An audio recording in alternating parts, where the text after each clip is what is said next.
Good afternoon, everyone. Thank you for participating in St. Francis College's 12th Annual Great American Smokeout. My name is Marlina Reid. And my name is Omar Constantine. And we'd like to welcome you to the Lung to Lung panel. Well, so today we have five professionals who agreed to be on our panel. We will learn more about each of them as they discuss the effects of tobacco, advice on resources available to help a smoker quit, and they will open the floor to Q&A. So let me introduce you to our panelists. We have Nick, we have Ronald, Julia Cuthbertson, and Dr. Ann Paterka.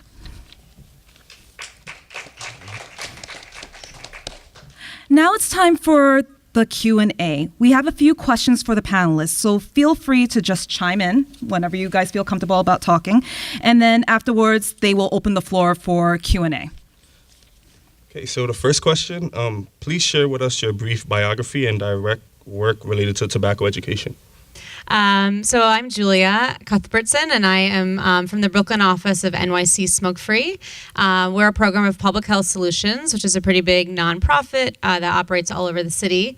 But I work primarily in Brooklyn, and we work to create smoke-free spaces in a whole host of arenas. And that's our approach to tobacco control and cessation work, because the harder you make it to smoke, it's proven that will actually drive down smoking rates. And at the same time, you're protecting non-smokers from secondhand smoke exposure.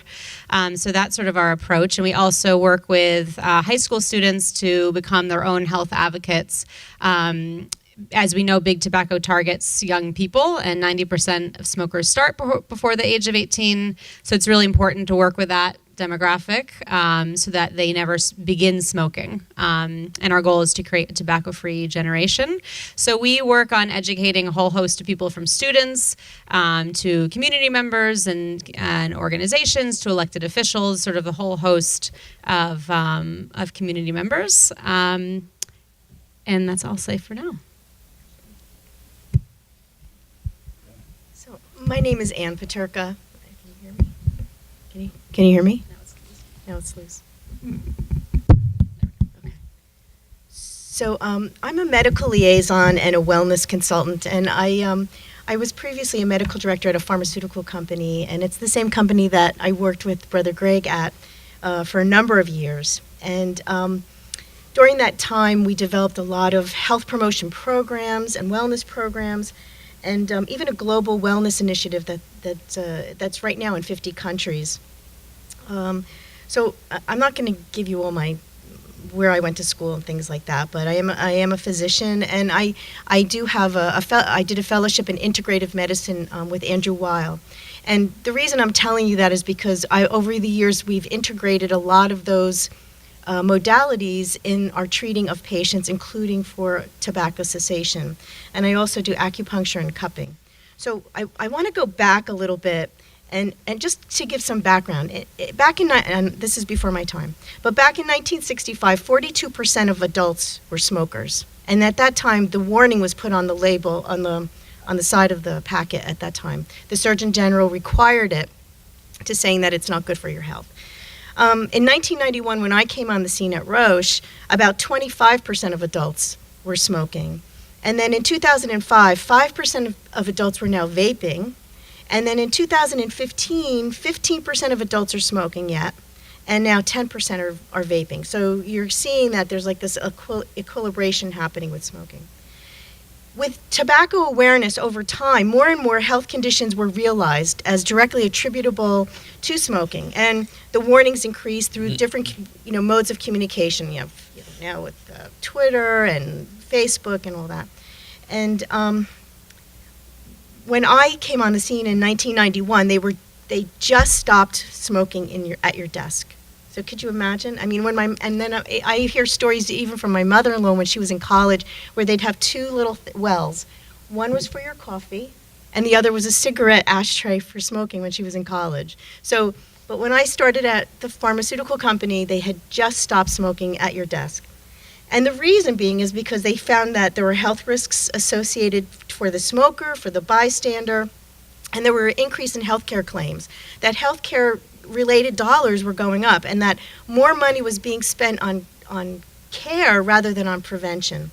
And so over time, and I'm sure you know this as well, you see no more smoking in and around buildings, and there was the birth of these smoking huts or kiosks where we were, and programs were put into place by our department, which was the health department, the medical department, to support the employee in tobacco cessation. I have only a little bit more, I promise it won't be that long. And these programs that we offered over the years evolved over time based on the data that came back in terms of how many people on the site that smoked, but also about the studies of what was successful for people in general to quit and to stay tobacco free. So for our program, we had a 24-hour quit line for employees. We had counseling on site. We had a full EAP with psychologists and social workers. We also had telephonic counseling. We had nicotine replacement, and at that time there was no nasal, so it was gum and patch, the prescription medications, and then on-site support groups.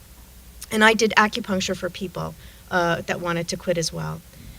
In addition, some companies, and this was not our company, because of the rising healthcare costs and claims for medical claims, many companies were charging more to smokers for their medical insurance than for non-smokers, and they were giving them incentives so that if they quit, they would give them like credits towards their benefits, and many people took advantage of that. And today, many insurance companies have these health navigators to help employees and their families to address health conditions and guide them through the stages of change. And I think they all know the stages of change, pre-contemplation, contemplation, preparation, and to get them the right modality. And I don't know if you've heard of what's called personalized medicine, and that's like the big thing these days. Personalized medicine is where they match up the condition with the medication, or the type of tumor with the medication that's going to work if it's a cancer. Well, the same thing with smoking cessation. The right person, the right personality. You might learn better from audio and listening to things, and you might learn better from reading. So that's the way that it's going. In the end, when our site closed, we had about like a 5% smoking rate, which was very low. And we always got the information in terms of the total. We had health risk assessments that our employees completed, and we always got aggregate data. We never got individual data on like a particular person. It was in group data. So that's what I did at the site. Thank you.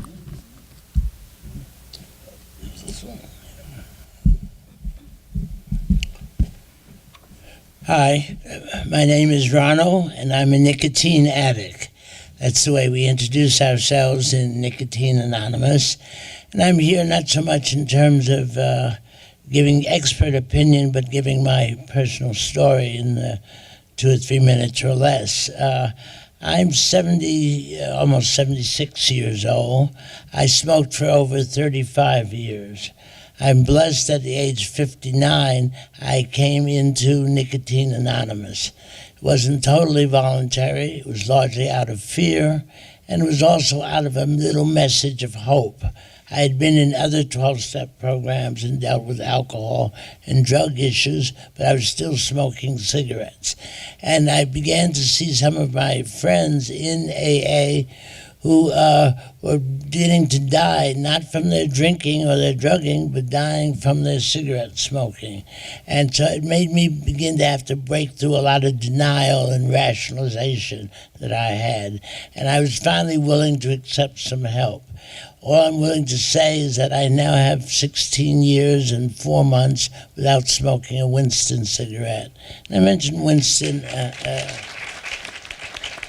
because in the black community especially, there tends to be a lot of brand loyalty, not just in terms of the menthols, although that's very powerful, but whatever brands we tend to choose, we tend to stick with. And that certainly can be played on by advertisers and other people who market it. But for me, it was important for me to look at my personal responsibility. I made some decisions which were some bad decisions. I can remember back in 1961, 62, I was at City College, and smoking seemed to be very cool. All the brightest people didn't smoke. They'd go to coffee shops, and we had beat poetry, and we'd blow smoke. You'd blow in my face, I'd blow in your face, and there seemed to be a bonding going on. You'd light my cigarette, I'd light your cigarette, and a lot of bad music and bad poetry. I say all this to say there was a lot of kind of environment that seemed to encourage smoking, whether it's on TV or whether it's in the movies. Again, I don't say that in terms of blaming, it's just a reality that was mentioned earlier. During the 70s especially, there was a change, and now most people find smoking, you have to really be pretty brave standing out in the cold or the rain and smoke, or people moving you from, you can smoke in this area. I believe that happened here. Now you smoke in another area. But it's all about smoking is less and less welcome, and that is a blessing. I can remember for myself for those 35 years that I was smoking, every time the Great American Smokeout Day would come up, I'd kind of want to hide somewhere, because the people would ask me, are you going to try this year? You're going to try stopping smoking this year? I say all this to say that stopping smoking was one of the toughest things that I did. Yes, I got away through alcohol and drugs, and that was a challenge. Smoking was a different type challenge. One's because it just seemed so natural. Your president was just mentioning a lot of the physical habits, so used to having coffee and then where's the cigarette? Or it was kind of, I found myself a while tapping myself looking for my cigarettes, even though I hadn't smoked for 2 months. It was just an automatic thing. I had to get rid of my ashtrays, had to get rid of anything around my house that reinforced about smoking. And I had to be mindful about friends. I couldn't tell friends they couldn't smoke, but it didn't mean you could come to my house and smoke. And it didn't mean I had to hang around with you if you were blowing smoke. You have that right. But I had to have the right to take care of Ronald. The process of stopping for me was not easy. I did a particular method for me, which was tapering, which I worked out with my psychiatrist at that time. I was in therapy, and smoked one less cigarette a day. Did that for 20 days, which got me through the pack. But that was very challenging. We have a lot of literature and pamphlets. I found that was helpful. It was written by nicotine addicts in their recovery. They gave us certain hints about breathing, about drinking water and fluids, about stretching, and for me, the use of the spiritual aspect of the program. I used prayer. I believed in a higher power, and I believed that a higher power didn't want me to be destroying myself with cigarettes or, for that matter, alcohol or drugs. So I worked on that relationship. The other thing is I do not believe that I'm cured, even though I haven't smoked for 16 years. My mind can still go back at times to romanticizing the smoking. Sometimes I'll see a person, especially a young, healthy person, smoking a cigarette and maybe reading the New York Times and having some coffee and kind of thinking, gee, that looks good. But I need to think it through, because for me it's not the one cigarette, it'll be one cigarette after another. It doesn't mean I live in fear. I live in hope now. I believe I'm taking care of myself by not smoking. I'm taking care of myself by associating with other people who don't smoke. And for me, that reinforces a new and a better life. So I'm really glad to be here today. Thank you. Thanks, Ronald. Hi, I'm Nick. I'm a nicotine addict. I have been a chef and pastry chef and cooking teacher for well on 50 years now, and I only say that because for most of that time, people always use the excuse, well, yeah, I'm a cook, it's the oral thing, so I smoke, and I certainly used it on a lot of occasions. My personal story of smoking was I smoked from about the age of 12 on, and then in 1992, I went to a faith healer in Boston, a Russian man. There are lots of online testimonies both for and against him, but I stopped smoking for 12 years after that. And I was with some friends out of the country who were smoking, and I said, gee, let me have a cigarette. Famous last words.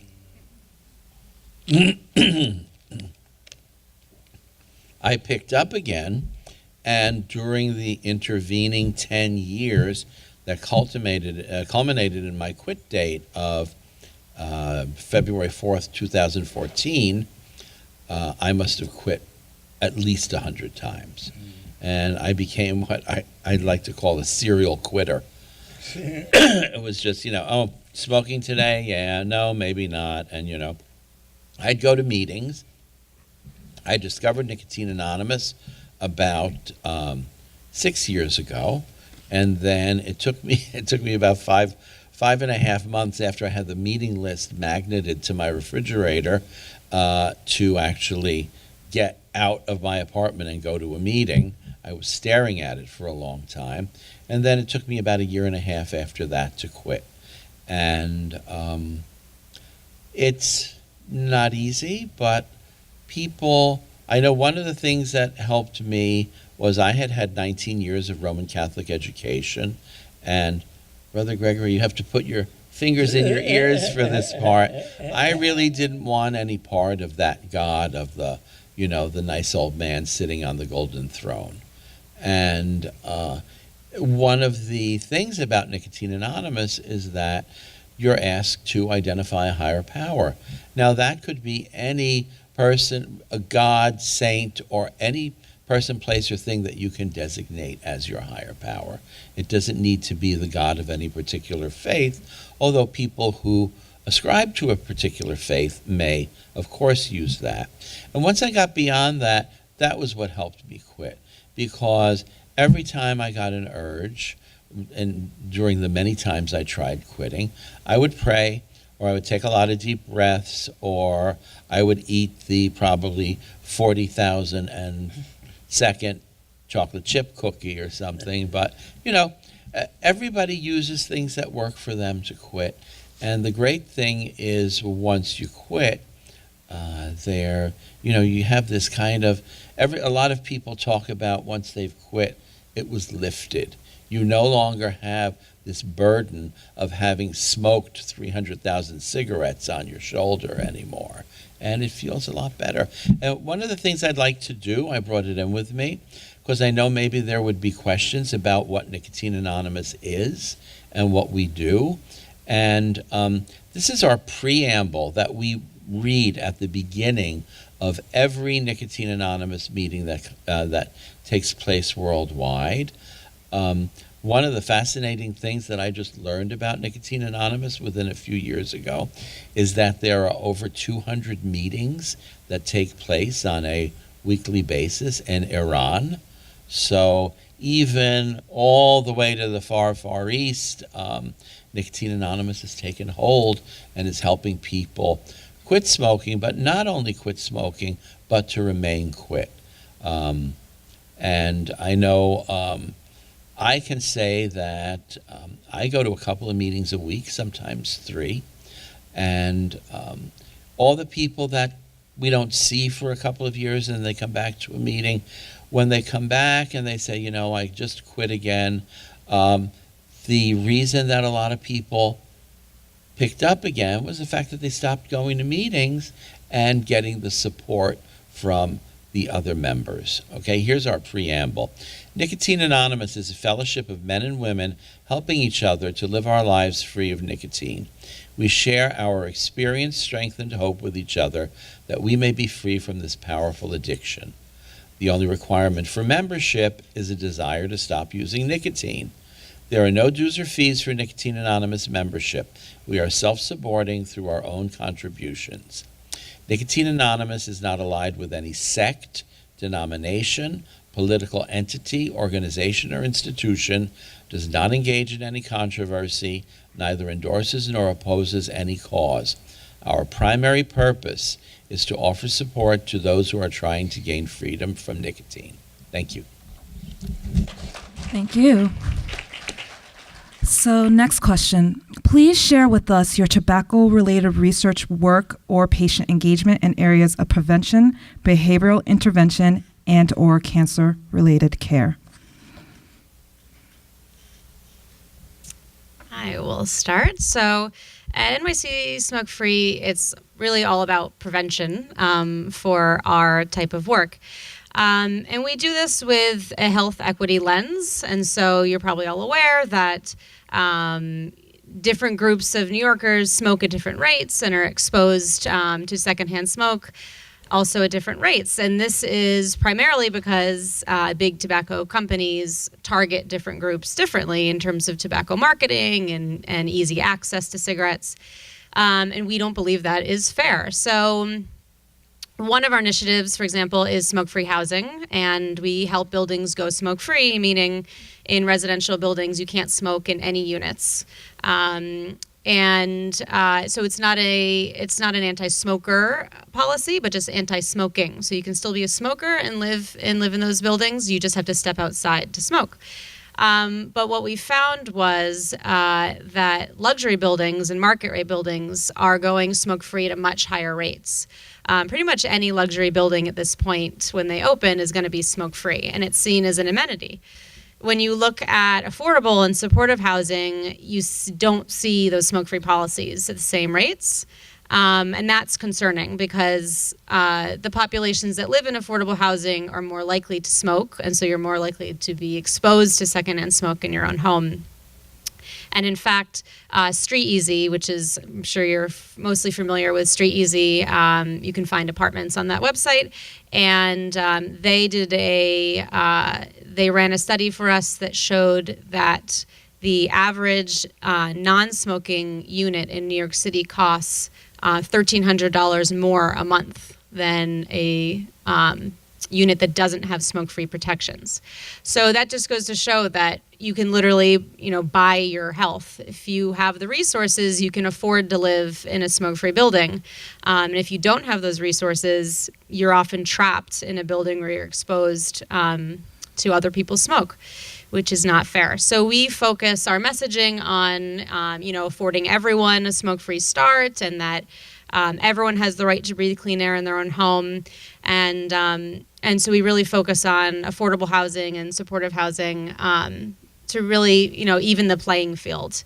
And you might have heard that as of July of 2018, all of NYCHA, the New York City Housing Authority buildings, will be smoke-free. So that was a federal mandate by HUD.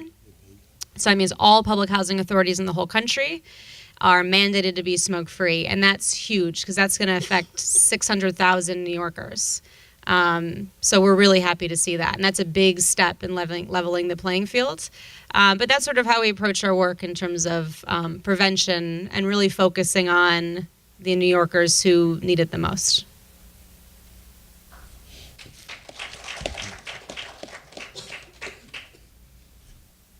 Anyone else want to chime in on this one?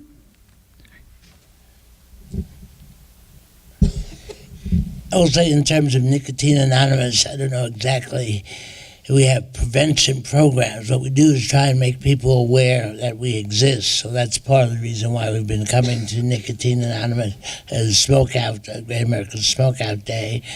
We do hold what we call open meetings. In fact, we host an open meeting here. It's been rather slow in its turnout. We'd love to see more students and staff to come, but that was on Wednesdays at 12:30. We also have a lot of literature and pamphlets which we give, and I've had several of the people in our group who decided to take some of the literature to their physicians, because often the physician has been impressed that maybe the person's been operated for cancer but was still smoking, and then reached partially coming to Nicotine Anonymous, not smoking, and the doctors might ask, well, how did you do it? And so they've asked, well, let me learn something about Nicotine Anonymous and about the meetings. So we try and spread through our literature to let people know we are online. There are telephone meetings. If any of you want to get the Nicotine Anonymous websites at the end of the meeting, we do have that information. So we try and do that kind of outreach in terms of education. However, I must add, and maybe this is a little self-serving, but we do say that with AA, and it's the same thing in Nicotine Anonymous, that we're not here for those who need it so much as we are there for those who want it. This is a voluntary program. You have to have the desire to do it. It's not like you can grab your loved one and sit down in that meeting and identify. So there has to be some inner, at least, willingness to take a look and to think about it. Thanks. Thank you. Anyone else? No? Okay, so the next question that I'm about to ask has two parts. What are some of the key reasons for your challenges with changing addictive behaviors? And the second is, what are some modalities you may suggest for someone struggling to reduce their tobacco use? I'll talk about the first part. Okay. So there are a few challenges that come to mind when it comes to smoking. And one, I think, is social acceptability, right? If a behavior is socially accepted, then there's less pressure to not do it. So I think we're seeing that tobacco use is sort of less and less socially acceptable, which is great. Another one is easy access, right? So one of our initiatives focuses on tobacco retail density, and we actually think of all of New York City really as a tobacco swamp, and we're inundated by tobacco retail outlets. On pretty much every corner, there's a corner store, bodega that sells tobacco, and supermarkets. I mean, pharmacies. As of a year from now, there will be no pharmacies selling tobacco, which was a law that was just passed in the New York City Council. But besides CVS, as of now, you can go into any pharmacy and buy tobacco. So that does not make much sense. So easy access is, also makes it easy to start and harder to quit. And smoke-free protections, again. So we work not only in residential buildings, but also in smoke-free spaces. So you might be aware that there's no smoking in New York City on any beaches or parks or pedestrian plazas. And so the less you see people smoking in these arenas, the less likely you are to pick up the habit. And that also goes for smoke-free media. That's another one of our initiatives. We know that the more you see tobacco imagery in TV or movies, the more likely you are to start smoking because it normalizes the behavior. And so one of our initiatives is to get tobacco imagery out of youth-rated films. And Disney actually did sign a policy saying they will no longer have tobacco imagery in youth-rated films, which I think are most of their films. But you might remember back in the day that there were people smoking or animals smoking even in animated films. So in the movie Ratatouille, which, I don't know, came out maybe 10, 12 years ago, it takes place in Paris, and it's a lot of rats.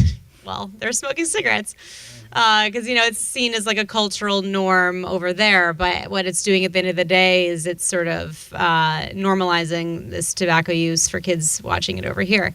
101 Dalmatians, you had Cruella de Vil, that famous shot of her smoking a cigarette, sort of works its way into a lot of movies you wouldn't even expect.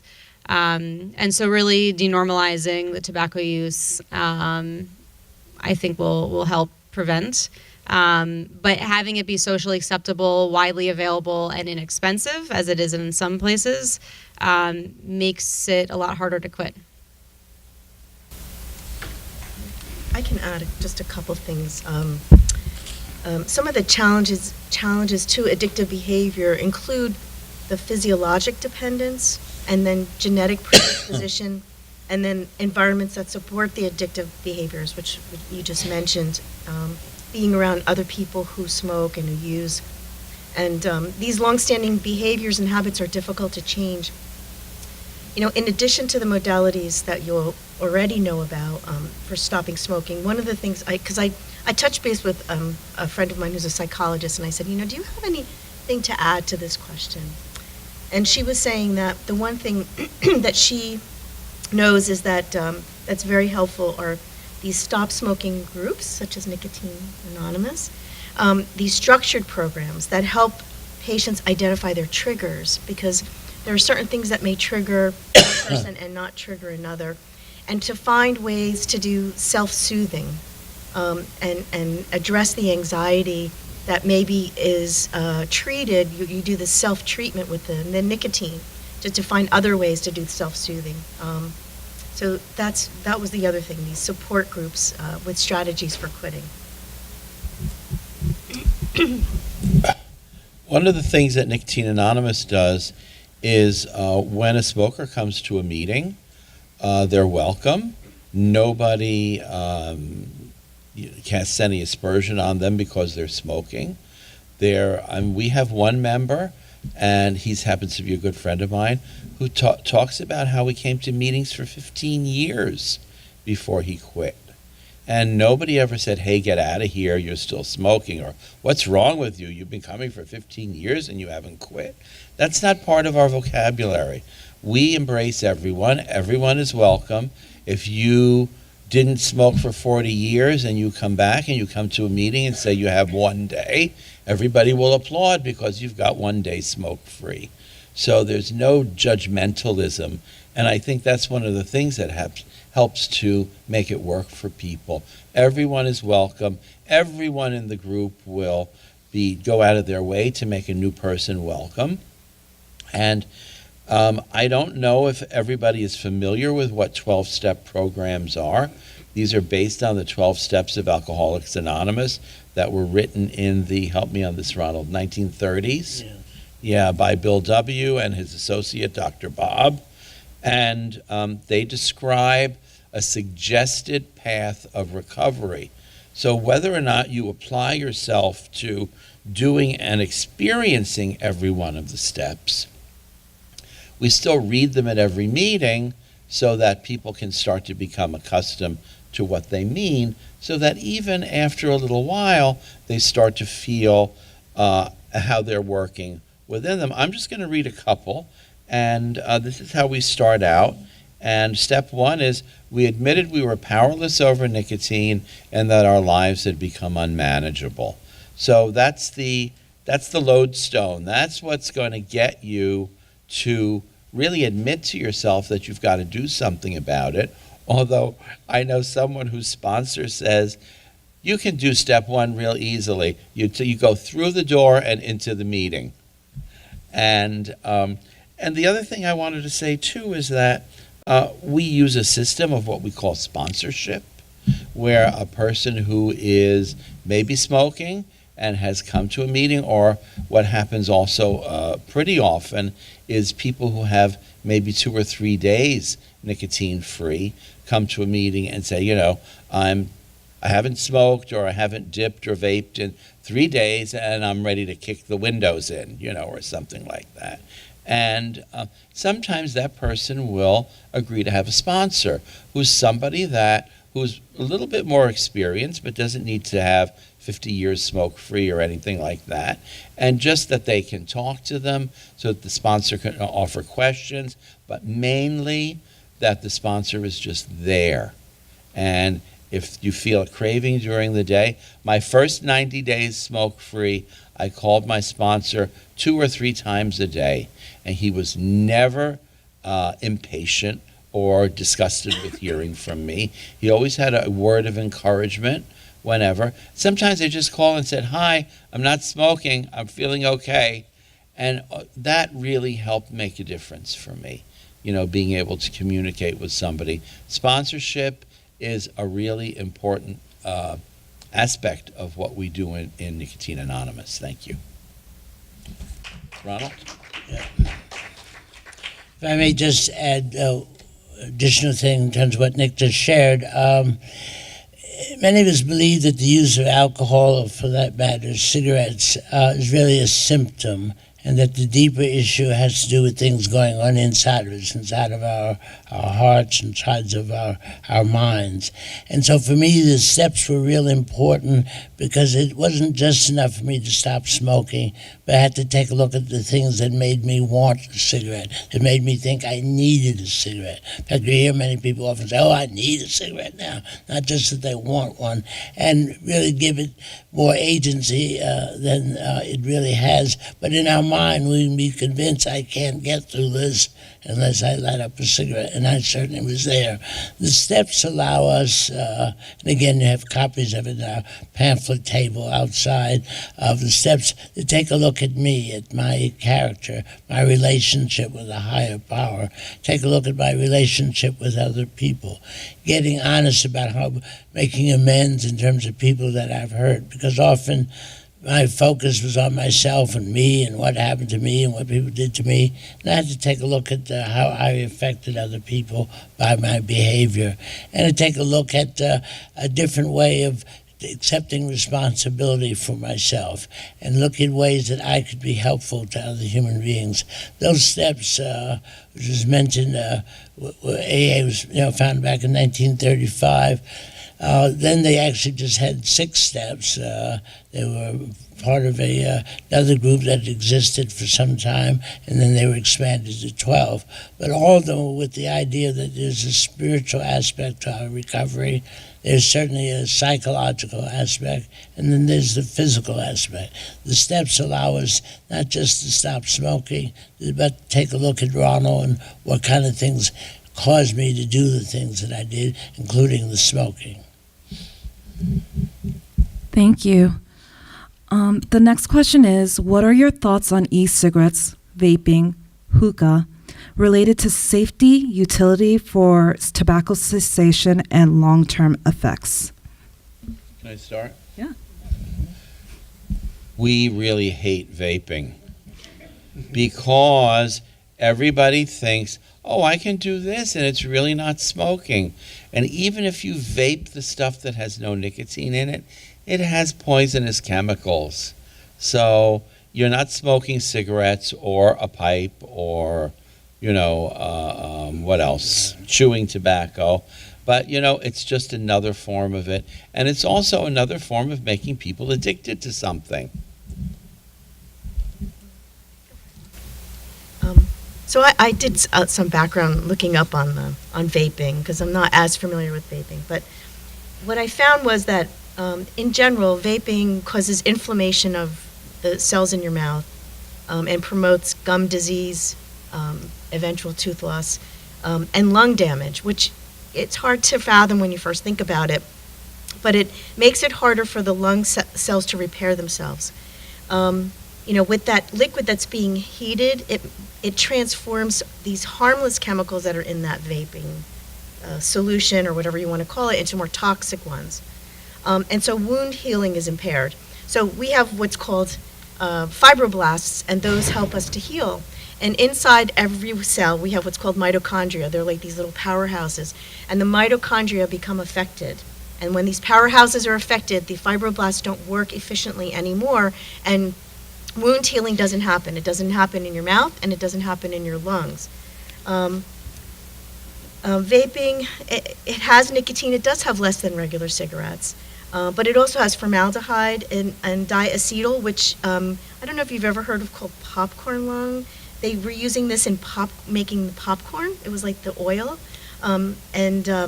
And toxic metals are in there, and benzene, and food flavorings. And so people look, and what you say is right. Like, even if it doesn't have the nicotine in it, that flavoring is flavoring that's approved by the FDA for food, for ingestion, for eating. But when you heat up those flavors, then they become toxic to your mouth and to your lungs. So there were also some studies that I looked up, and there were 2 of them. One in the Journal of Pediatrics from 2016, and it said teenagers who never smoked but used e-cigarettes were 6 times more likely to turn to who vaped were 6 times more likely to try cigarettes and then convert over to smoking. And then in JAMA, Journal of American Medical Association, found they compared non-users to users of vapors, and those people who vaped were more likely to switch over to tobacco within a year of beginning vaping. So that's just a little bit of background. I'll just add that I concur with everything that was just said. And there's a lot we don't know about e-cigarettes and vaping because these products haven't been on the market for very long and they haven't been regulated for very long. And so we don't have any long-term studies on their safety or whether they can be used effectively as a cessation tool. But we do know that they're mostly manufactured in China and we don't know really what's in them. And in fact, a lot of the e-juice that you can buy for e-cigarettes, even if it says that it does not contain nicotine, they've taken samples and brought it to the lab and seen that most actually do contain nicotine. So even when you think you're smoking, just this e-juice that's nicotine free and it's just, this fun flavor, you are most likely also inhaling nicotine and getting addicted possibly without even knowing it. And so that's a huge danger. And of course, young people are targeted. They have all these fun flavors and packaging that make it look like gum and, Jolly Ranchers and bubblegum flavors.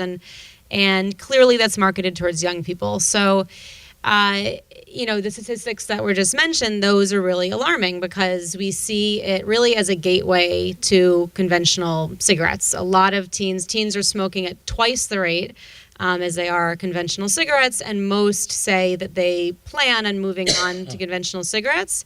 And so we do get questions from some people saying, well, I know someone who's used it as a cessation tool. They've weaned themselves off of cigarettes and they're smoking less and less because of vaping.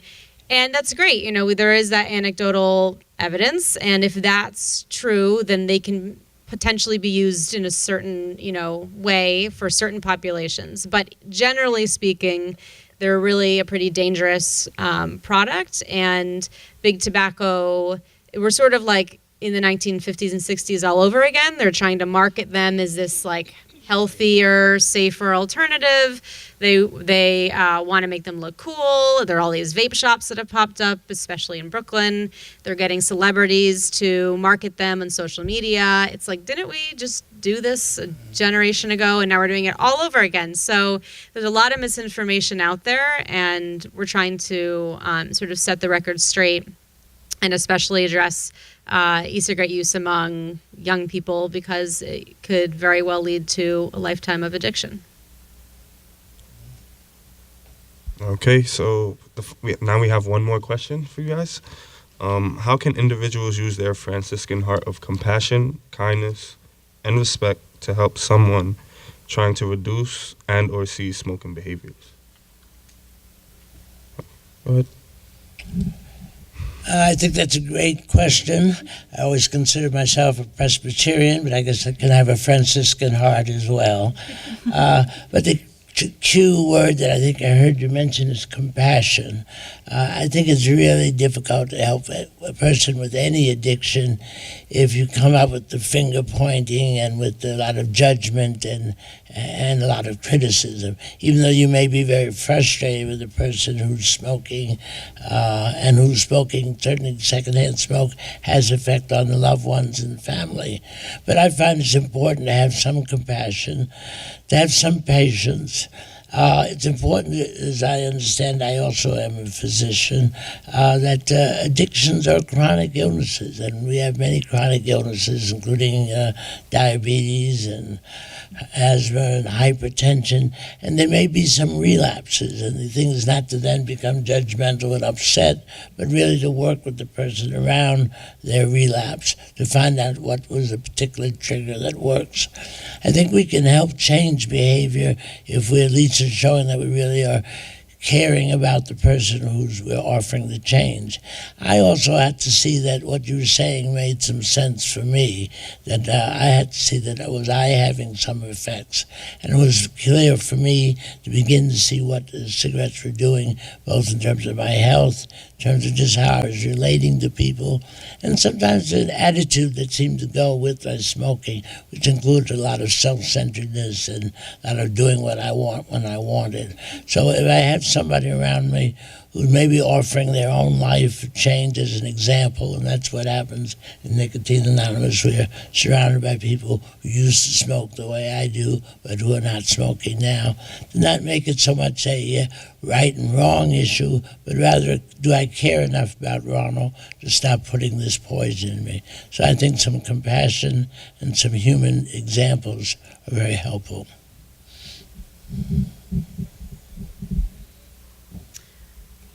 I'll just add that I think it's important to never demonize or belittle a smoker, but really focus on the act of smoking. No person should be defined by, single act or behavior, and being a smoker doesn't have to be, a lifelong thing. This can be temporary. And no smoker is a bad person, or there's always ways to change. I know that smoking, especially in college communities, the aspect of the smoking community is really important, and I think that's why a lot of smokers sort of stay in that community, is they sort of bond with other smokers. As you've said, that's an important aspect of it. And so, especially in a college campus where you have other student groups and activities that are going on, I think it's important to include smokers and other types of activities and communities, so they don't lose that type of bonding. There are other ways to connect to students, other activities to do, and so offering different things to do with their time, or hey, do you want to go for a walk after class, if you know that person maybe will take a smoke break. Just getting creative with helping that person think of other healthier behaviors instead of picking up a cigarette.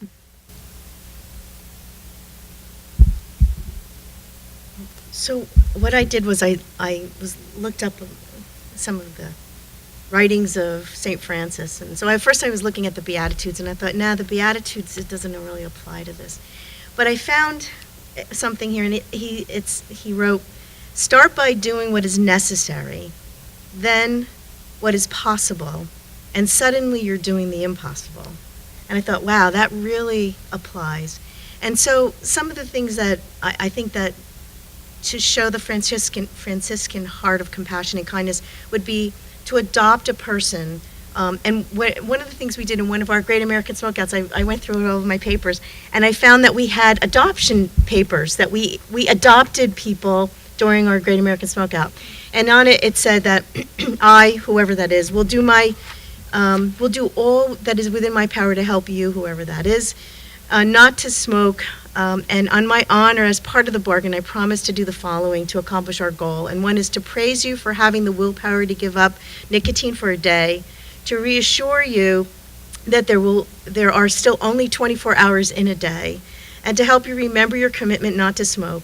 And I will bribe you with food, money, and or timeshare vacations, and be there when you need me. And then on your side, you have to hide your cigarettes and ashtrays and lighters, and tell your friends you've been adopted, and call me when you feel you can't resist the desire to smoke. And refrain from visiting smoke-filled rooms or environments, and remember that today you're leaving the pack behind.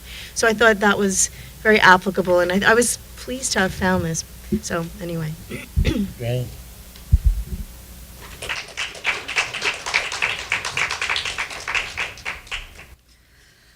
Okay, thank you for your input. So we're going to open the floor to the audience to ask the panelists questions. Anybody interested in answering a question? Yeah, so my question was, projecting, the future, how would you guys tackling the whole hookah and e-cigarette issue moving forward? We approach hookah similarly to e-cigarettes and vaping, as an alternate form of smoking, and similar to what I mentioned with the e-cigarette, e-juices containing nicotine even when they weren't supposed to. It's similar with hookah in that many hookah establishments who claim that they're serving you just the what's the proper term? The shisha that is non-tobacco containing.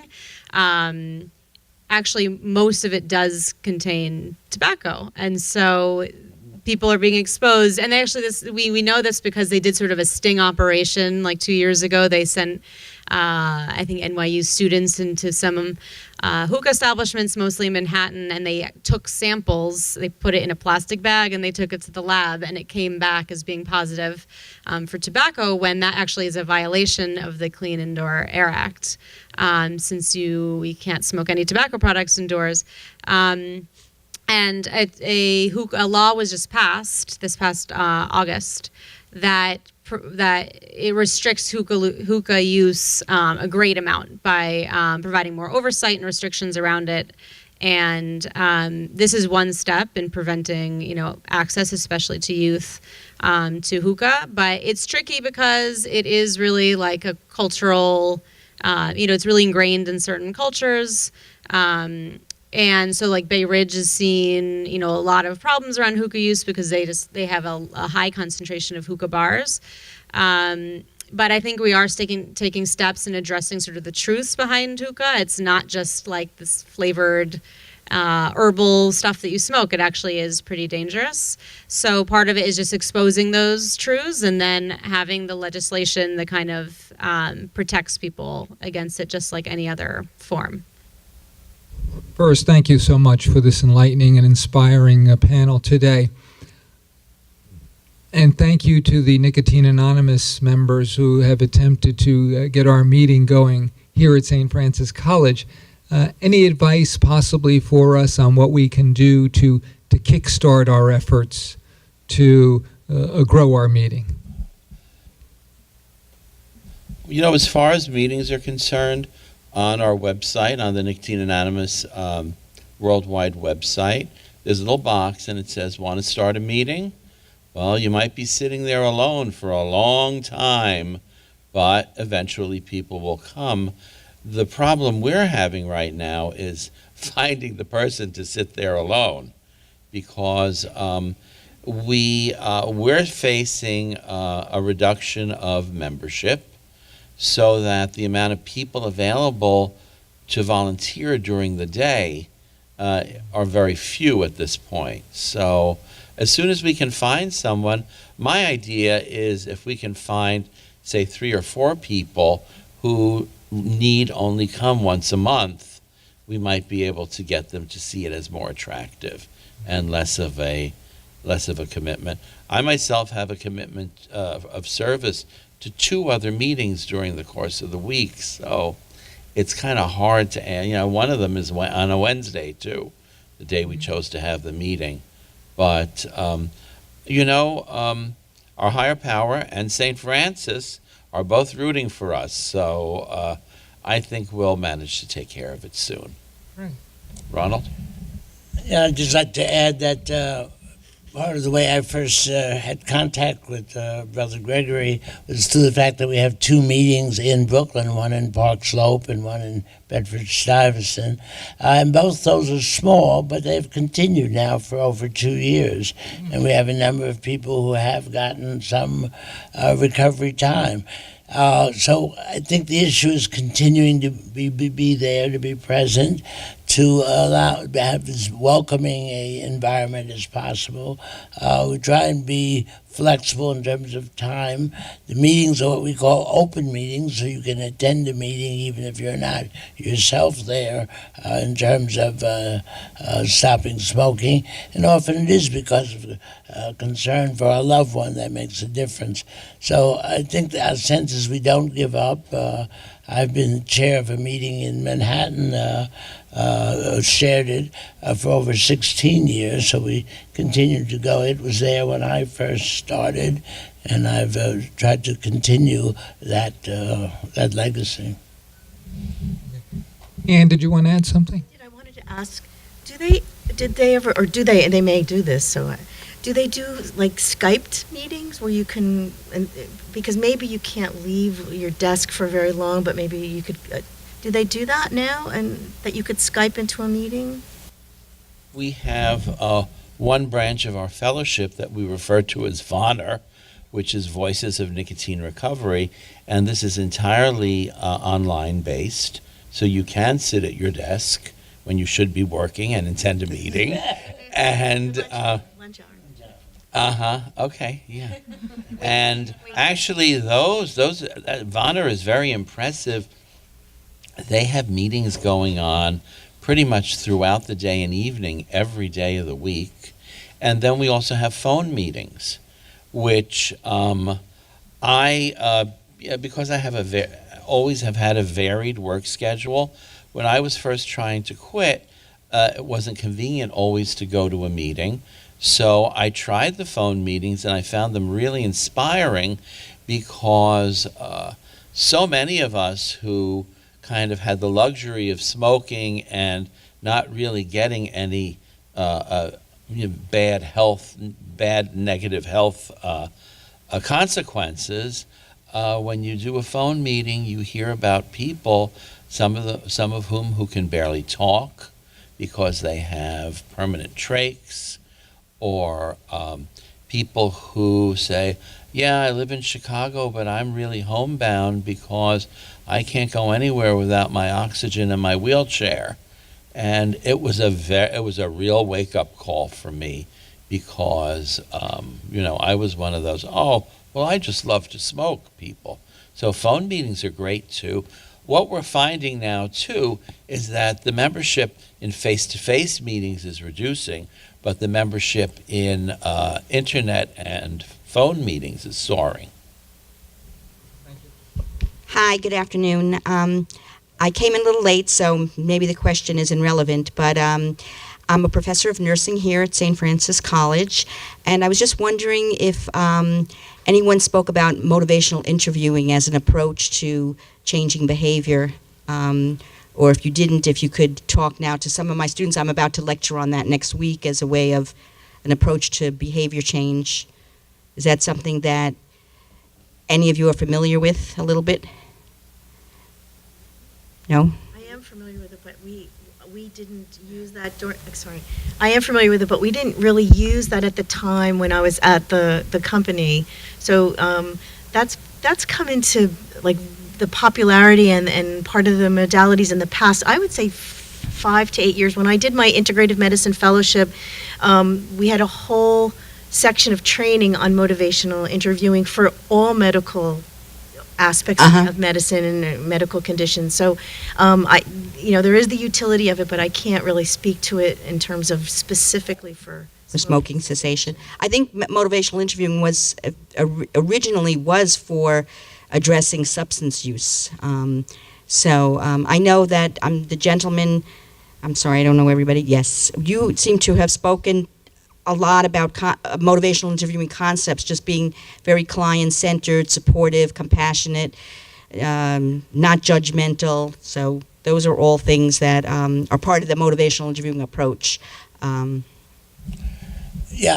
was a little reluctant to talk about that. I do have another life when I put on my cape, and so I was director of detox and worked in this area. But I'm really here more talking in terms of my personal recovery and addiction. But yes, the same principles that we take, just like I think many of the professionals took a lot from what were practices within AA and had to do with the way cognitive behavioral modification, changing the way we think, changing the way we understand things, and certainly caring about self and taking those type of steps. Again, Nicotine Anonymous is really using more in terms of following the steps, but many people begin by going to and getting through stages of change, motivational interviewing, cognitive behavioral. Bill W. talked about getting outside help, and there's really no contradiction between that. You get what you can in the 12-step meetings, but we don't claim to be psychiatrists. In fact, there's even a group in New York called We Are Not Doctors, which is an AA group, which really encourages people not to overreach. Yes, we're here to help you with your addiction problem, but if you're not a mental health expert, if you're not an expert in terms of medical issues, then we shouldn't be giving that advice. So yes, those principles are really important. We don't give that in the 12-step, but we get the outside help, and that's crucial. And sometimes that's the doorway that then gets people to continue to attend 12-step meetings. Thank you very much. Thank you. I'm not sure if anyone can give me any updates on where St. Francis is at with creating a 100% smoke-free campus, where we don't have necessarily a sort of like side entrance or section, I should say, where smokers are utilizing it. Can anyone give me any ideas on how we're doing with that? That would be great. Thank you. Thank you, Naomi. What an outstanding question this is, because you may have seen some articles lately and some literature put out by the Clear Passages Committee. For anyone who may know or not know, the Clear Passages Committee is the group here that oversees the health and wellness initiative pertaining to tobacco use. So the Great American Smokeout here, sponsored by Clear Passages, there's a policy, procedures, things of that nature, etc. Our goal, our long-term vision of Clear Passages is to be a tobacco-free campus, a smoke-free campus. How we are going to get there, however, is different than a usual way in organization. Dr. Ann mentioned the big pharma company that we were with, 1991. I happened to be there in July of 91 when we went tobacco-free inside and moved it outside. Here, a year ago, literally today, the anniversary of the Great American Smokeout, we designated a small area on the Court Street side of the campus for tobacco use. And the driver of that was because we got so much feedback from non-users of tobacco said we desperately need to have a tobacco-free area here, and a very large one. And after talking with literally hundreds of people and doing some research with over 500 people, we said the only way that that's going to take place, because of the proximity of our urban campus here, is to have a small designated area. Our mission and our vision points to having no tobacco use here, but how we're going to get there is not by not having a designated area, because we feel from our past experience, from research, etc., if we do not have a designated area, people who do still choose to smoke for the communal aspect, for the addictive aspect, etc., they're going to smoke anywhere. And that's what absolutely we don't want.